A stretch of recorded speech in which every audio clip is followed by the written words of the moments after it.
I'm Rachel Gottlieb Kalmowitz, and I am a proud member of the American Conference of Cantors. I decided to become a cantor because I was looking for something that had significance, something that would make a difference in people's lives. I had been living in New York and working as a professional singer, and I felt very replaceable. There was always someone else who could do what I was doing, who could be who I was for someone else. And as a cantor, it matters that it's me. It's not just that I have a pretty voice.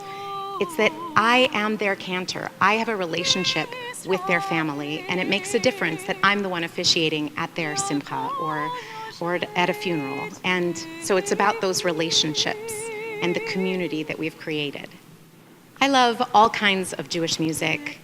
I really believe that what is important is to have a variety of kinds of music as part of a service, because there's going to be something different that impacts each person. I want everyone in the congregation to have a moment that feels particularly special and uplifts them in their way. So for some people that will be congregational music where they're singing along and there's ruach and spirit all around. And for some people that will be a quiet moment, a meditative moment where it's just the cantor or just the cantor and the piano, or for everyone it's something different. So I like to offer a variety so that everyone has something that impacts them in that way.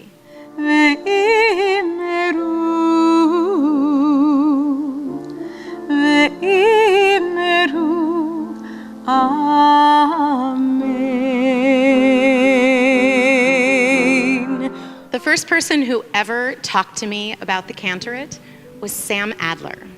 I was at Eastman School of Music, and I had a church job, as most of my friends did.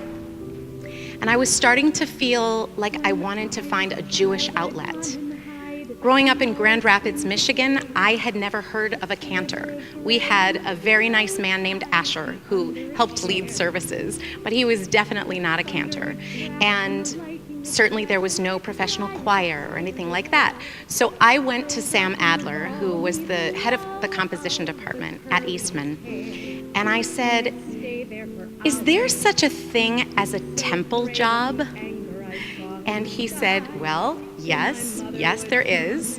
And he said, as a matter of fact, the cantor at my synagogue, which was Temple Brith Kodesh, is losing their cantor, Barbara Ostfeld, who is heading to Buffalo, and they're looking for an interim cantorial soloist. You should apply. So I did. I became their cantorial soloist and worked for them for 3 years. So starting back in 1990, I was in this field. And so Sam really started me on that path. Another significant mentor for me was Jeff Klepper. I assisted Jeff at High Holy Days at his congregation Beth Emet in Evanston, Illinois, for a number of years. And working with him and seeing the way that he connected with his congregation was a huge part of what I look to be as a cantor.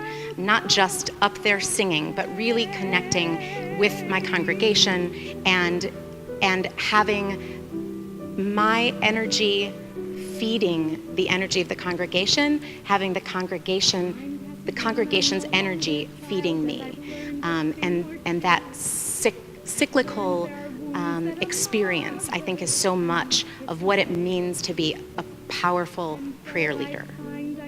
I am proud of the fact that although I had been in a congregation in a wonderful position for many years, that I took the opportunity to be a part of the first cohort of the cantorial certification program through HUC, JIR, DFSSM, and to continue growing.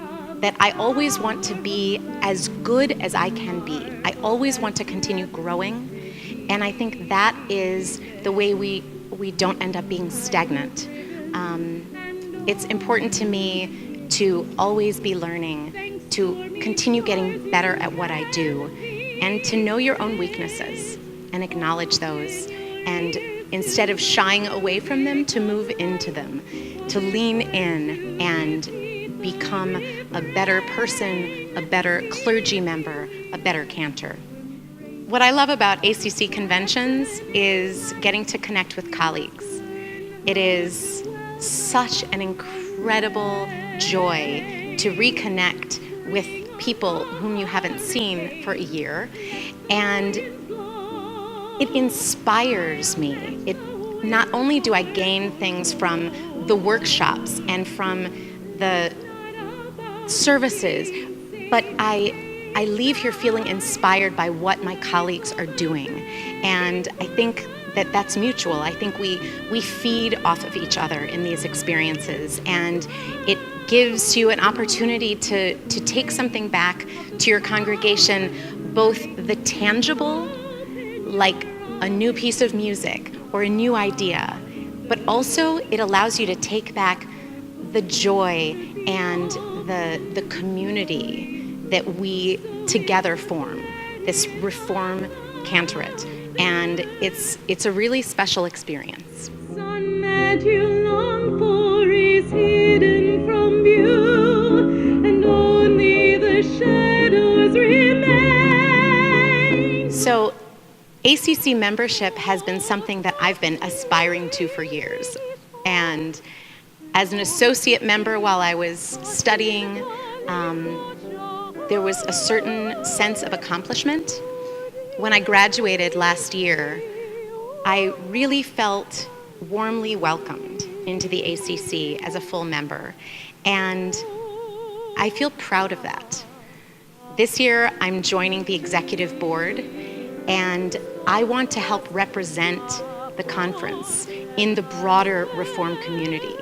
I want to make sure that we as cantors are seen as true colleagues and true clergy members, and that we also have the ability to be leaders when something difficult is happening in this country, that we want to be a part of it. We want to step up and say, this is what we believe.